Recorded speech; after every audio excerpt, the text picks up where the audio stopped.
Assalamualaikum warahmatullahi wabarakatuh. Perkenalkan, nama saya Rahmati Abjul dengan NIM 4414200011. Saya dari kelas A Pendidikan Kimia semester 5. Pada kesempatan kali ini saya akan sedikit menjelaskan tentang tugas final dari mata kuliah Teknologi dan Media Pembelajaran Sains.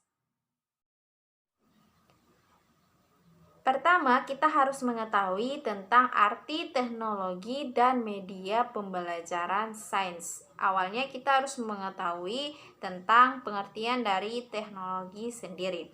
Teknologi adalah teori dan praktik dalam desain, pengembangan, pemanfaatan, pengelolaan, serta evaluasi tentang proses dan sumber untuk belajar. Sedangkan media pembelajaran merupakan penggabungan dua unsur lebih media yang terdiri atas teks, grafis, foto, gambar, audio, video, dan animasi, serta terintegrasi dan interaktif. Dan jadi dapat diartikan bahwa teknologi dan media pembelajaran sains adalah suatu invasi dan modifikasi yang digunakan sebagai perantara suatu pembelajaran sains. Kemudian kita masuk ke perbedaan alat dan media. Perbedaan media dengan alat peraga ini terletak kepada fungsinya, bukan dengan substansinya. Suatu sumber belajar disebut alat peraga bila hanya berfungsi untuk alat bantu suatu pembelajaran saja. Tetapi sumber belajar disebut media apabila merupakan bagian integral dari seluruh proses kegiatan dalam belajar. Media pembelajaran dapat digunakan apabila telah memenuhi 3 karakteristik, yaitu yang pertama, saat sudah selesai sesuai dengan tujuan dari media pembelajaran, yang kedua, memperhatikan kondisi karakteristik siswa dan guru, dan yang ketiga, karakteristik materinya apakah sudah sesuai dengan yang akan dijelaskan. Kelebihan media pembelajaran itu terbagi atas 3. Yang pertama, kemampuan fiksatif. Kemampuan fiksatif ini dapat diartikan sebagai menangkap, menyimpan, dan menampilkan kembali suatu objek atau kejadian. Yang kedua, kemampuan manipulatif, di mana dapat diartikan sebagai media menampilkan kembali objek atau kejadian berbagai perubahan atau memanipulasi sesuai dengan keperluan. Yang ketiga yaitu kemampuan distributif, di mana diartikan sebagai media mampu menjangkau audiens yang besar jumlahnya dalam suatu penyajian. Klasifikasi media pembelajaran. Kalian bisa lihat sendiri tabel yang saya sudah tampilkan di PowerPoint saya ini. Di sini ada beberapa 9 goal media yang bisa kita gunakan dalam pembelajaran, dan ada contoh media dari goal media tersebut. Misalnya yang pertama itu ada audio, seperti contohnya kaset, audio, siaran radio, dan CD. Yang kedua ada bahan cetak, di mana seperti gambar, foto, buku, grafis, dan lain-lain. Yang ketiga ada audio cetak, di mana ada modul cetak dengan kaset, terus ada SRP dengan bahan penyerta. Yang berikutnya adalah visual proyeksi, di mana berupa film atau slide dan transpirasi. Yang berikutnya ada UV proyeksi diam, di mana contohnya yaitu film bingkai suara. Yang berikutnya adalah visual gerak, di mana film gerak tanpa suara. Berikutnya ada UV gerak, di mana ada video, TV, dan LCD. Yang berikutnya yaitu ada objek fisik, di mana berupa benda nyata, model, dan spesimen. Berikutnya ada komputer, di mana contohnya sebagai multimedia dan e-learning. Selanjutnya yaitu kerucut pengalaman. Kerucut pengalaman itu ini menurut Edgar, di mana yang di sebelah kiri itu persenan, di mana persenan itu menunjukkan daya ingat ketika model pembelajaran yang dilakukan seorang guru itu bagaimana, dan yang di sebelah kiri saya itu yaitu tingkat keterlibatan dalam melakukan model pembelajaran seperti apa. Misalnya seorang siswa dalam membaca materi itu hanya 10%. Jadi daya ingat dari membaca itu hanya 10%, sedangkan mendengarkan itu 20%. Melihat video, melihat gambar, demonstrasi itu 30%. Terlibat dalam diskusi itu 50%, menyajikan atau mempresentasikan pelajaran itu 70%, dan bermain peran, melakukan simulasi, mengerjakan hal yang nyata itu 90%. Jadi, maksud dari kerucut pengalaman Edgar ini bahwa dia semakin ke bawah, semakin kita bisa melakukan sesuatu atau psikomotorik, yaitu kita semakin tinggi persenan atau daya ingatnya semakin tinggi, yaitu mencapai hingga 90%. Landasan penggunaan media pembelajaran. Landasan penggunaan media pembelajaran itu terbagi atas dua, yaitu landasan psikologi filosofis dan landasan psikologi. Landasan filosofis adalah landasan yang paling mendasari dalam media pembelajaran. Contohnya, kita ketika membuat media pembelajaran itu berbasis teknologi di tempat yang tidak ada internetnya. Kemudian landasan psikologis itu adalah landasan yang kita melihat karakteristik dari guru dan siswa tersebut. Selanjutnya kita masuk ke kriteria pemilihan media dan sumber belajar. Kriteria dan pemilihan media dan sumber belajar ini terbagi atas 6, di mana ada akses, cost, teknologi, interactivity, organization, dan novelty. Akses itu adalah kegiatan menggunakan atau mengakses media pembelajaran. Cost adalah biaya yang diperhitungkan untuk menentukan media pembelajaran. Sedangkan teknologi adalah cara untuk melaksanakan media dan sumber belajar tersebut. Interactivity yaitu hubungan guru atau siswa yang saling berinteraksi saat pembelajaran berlangsung menggunakan media dan sumber belajar yang sudah ditentukan. Kemudian ada organization, di mana diartikan sebagai pengorganisasian media dan sumber belajar yang akan dilaksanakan kepada siswa. Sedangkan novelty adalah temuan baru untuk diaplikasikan kepada siswa. Selanjutnya yaitu ruang lingkup media pembelajaran. Ruang lingkup media pembelajaran terbagi atas sinkronus dan asinkronus. Sinkronus adalah media pembelajaran antara dosen dan mahasiswa dilakukan pada waktu yang bersamaan menggunakan teknologi video share atau chatting. Sedangkan asinkronus adalah interaksi antara guru dan siswa dalam waktu yang berbeda dan tempat yang berbeda pula. Sinkronus ini biasanya bisa di real, bisa juga di virtual. Kalau di real itu di tempat yang sama dan waktu yang sama, sedangkan virtual itu di tempat yang berbeda waktu yang sama. Sedangkan asinkronis itu self dan collaboration, yaitu kolaborasi melalui teknologi yang ada. Setelah kita membahas ruang lingkup, kemudian kita pindah ke karakteristik dari materi.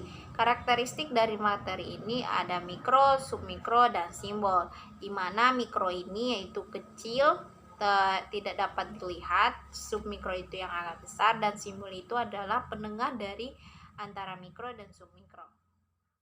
Macam-macam media pembelajaran. Jadi kemarin itu kami diberi tugas ada 3, yaitu podcast, infografis, dan juga poster, di mana saya akan mengartikan bahwa poster itu adalah memvisualisasikan pesan informasi atau konsep yang disampaikan kepada siswa dengan ilustrasi melalui gambar hampir menyamai kenyataan yang terjadi. Yang kedua itu infografis, yaitu menyajikan informasi, data, dan ilmu pengetahuan dalam bentuk visual kompleks menjadi lebih mudah dibaca dan dipahami. Jadi infografis itu dia menyajikan informasi tetapi lebih singkat lagi, maksudnya lebih ke poin-poinnya. Kemudian ada podcast, di mana podcast ini merupakan pembelajaran audio yang dimana siaran berupa diskusi 2 orang atau lebih yang membahas topik tertentu. Topik tertentu itu satu topik yang dibahas oleh dua orang atau lebih ini yang dapat didengar untuk melalui audio. Jadi podcast ini memberikan informasi seputar, ada yang seputar dengan kesehatan, ada yang seputar dengan masalah dan lainnya. Jadi podcast ini sangat-sangat memberikan informasi, tapi hanya melalui audio yang bisa didengar saja.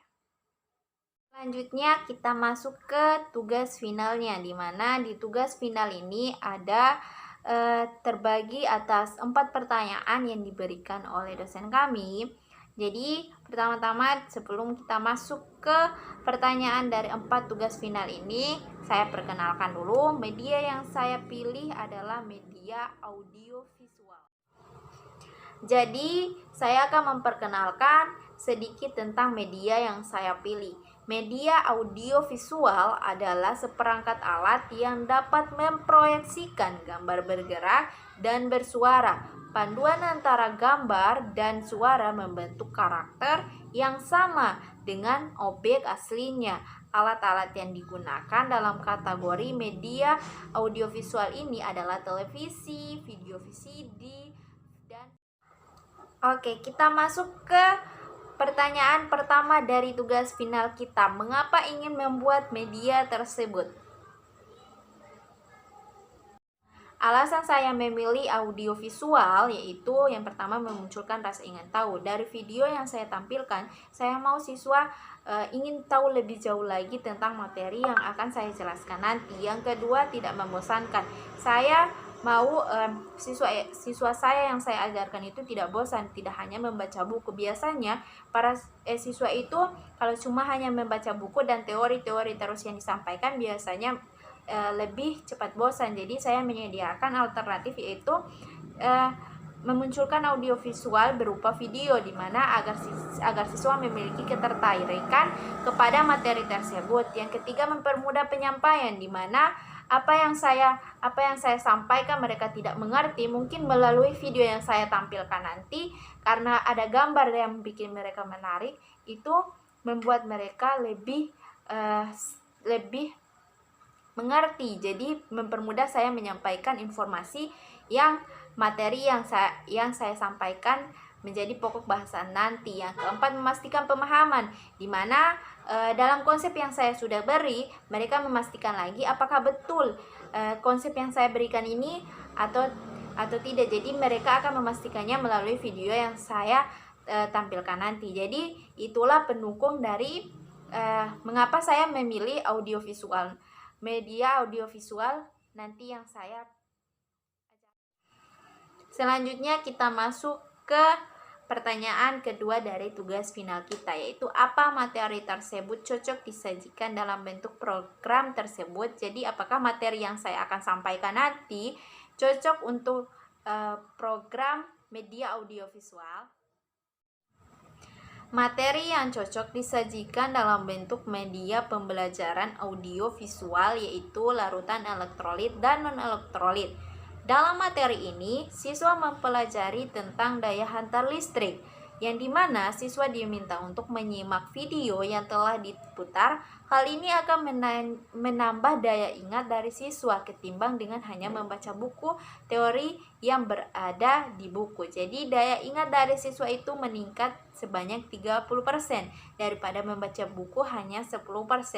Terlebih lagi jika dibuat dalam bentuk nyata. Dalam bentuk nyata itu misalnya dipraktikkan tentang daya hantar listrik ini yang menyalakan lampu dan yang tidak menyalakan lampu, maka masuk pada kerucut pengalaman dari Edgar Dale, di mana ketika siswa sudah masuk dalam praktik atau dalam berbuat dalam kehidupan sehari-hari, maka menambah daya ingat siswa sebanyak 90%.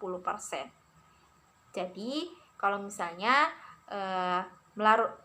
materi larutan elektrolit dan non-elektrolit ini akan masuk ke dalam praktik, bisa saja pemahaman dari media audiovisual ini hanya 30% ini jika dipraktikkan dalam kehidupan sehari-hari Itu bisa menambah wawasan mereka atau daya ingat mereka sebanyak 90%. Selanjutnya kita masuk ke pertanyaan ketiga, di mana pertanyaan ketiga dari tugas final kita yaitu bagaimana karakter sasaran yang akan menggunakan. Jadi karakter sasaran kita ini ke siswa kelas berapa dan menggunakan media audio visual ini bagaimana. Karakter sasaran siswa kita dalam materi larutan elektrolit dan non-elektrolit ini pada siswa kelas 11 semester 1, di mana langkah-langkahnya yaitu yang pertama, memberikan pengalaman awal sebelum melihat video praktik yang ditampilkan nanti. Langkah yang biasanya dilakukan adalah mengenalkan tentang materi tersebut. Jadi sebelum langkah awal kita yaitu mengenalkan tentang materi larutan elektrolit dan non-elektrolit kepada siswa dan menampilkan sebuah video tentang praktik dari larutan elektrolit dan non-elektrolit tersebut. Hal ini termasuk dalam tujuan kognitif. Kemudian, jika di praktikum larutan elektrolit dan elektrolit ini dilakukan oleh siswa, kita sebagai guru memberikan materi kepada siswa untuk menangani alat penggunaan perlengkapan bekerja dan materi pekerjaan yang harus dilakukan pada saat praktik. Dalam hal ini, kita bisa lihat saat bekerja pada lingkungan kerja sebenarnya. Bagian ini merupakan psikomotorik pada siswa, di mana psikomotorik itu adalah persiapan kita dalam kehidupan nanti. Jadi kita telah menyiapkan dengan praktik. Jadi kalau misalnya sudah praktik ini dalam pengalaman Edgar itu sudah 90% untuk daya ingatnya. Kelebihan media audiovisual yang saya pilih yaitu yang pertama, bahan pengajaran akan lebih jelas, makanya sehingga dapat lebih dipahami oleh para siswa dan memungkinkan siswa menguasai tujuan pengajaran lebih baik. Yang kedua, mengajar akan lebih bervariasi, tidak hanya semata komunikasi verbal melalui penuturan kata-kata oleh guru, sehingga siswa tidak bosan dan guru tidak kehabisan tenaga, apalagi bila guru mengajar untuk setiap jam pelajaran. Jadi, guru bisa menghemat energi dari media audio visual tersebut. Yang ketiga, siswa lebih banyak melakukan kegiatan belajar, sebab tidak hanya mendengarkan uraian guru, tapi juga aktivitas mengamati, melakukan, mendemonstrasikan, dan lain-lain. Yang keempat, pengajaran akan lebih menarik perhatian siswa, sehingga dapat menumbuhkan motivasi belajar. Kekurangan dari media audiovisual ini yaitu yang pertama, media audiovisual lebih banyak menggunakan suara dan bahasa verbal, hanya mungkin dapat dipahami oleh pendengar yang mempunyai tingkat penguasaan kata yang lebih baik. Yang kedua, penyajian materi melalui audio dapat meningkatkan verbalisme bagi pendengar. Yang ketiga, kurang mampu menampilkan detail dari objek yang disajikan secara sempurna. Selanjutnya kita masuk ke pertanyaan terakhir, yaitu pembelajaran yang didapatkan dari pembelajaran teknologi dan media pembelajaran sains. Jadi, apa sih yang saya dapatkan dari pembelajaran media sains ini? Yang saya dapatkan dari pembelajaran teknologi dan media pembelajaran sains yaitu dapat mengetahui bagaimana cara untuk mengajar, tidak hanya mengajar dalam kelas, tetapi ada cara untuk mengajar dengan menggunakan media lain untuk menyampaikan materi yang akan kita sampaikan. Terus saya juga mendapatkan ilmu yaitu tentang podcast, cara membuat infografis, dan penggunaan media lainnya. Dan insya Allah saya dapat mengembangkan media-media pembelajaran yang nantinya akan direalisasikan di sekolah. Saya mengucapkan terima kasih kepada Bapak Haris Munandar, SPD MPD, di mana cara mengajar Bapak dapat menambah pengetahuan dan pengalaman saya dalam membuat media pembelajaran yang sebelumnya saya tidak tahu, sekarang sudah tahu berkat mengontrak mata kuliah. Baik, begitulah tugas final dari saya. Assalamualaikum warahmatullahi wabarakatuh.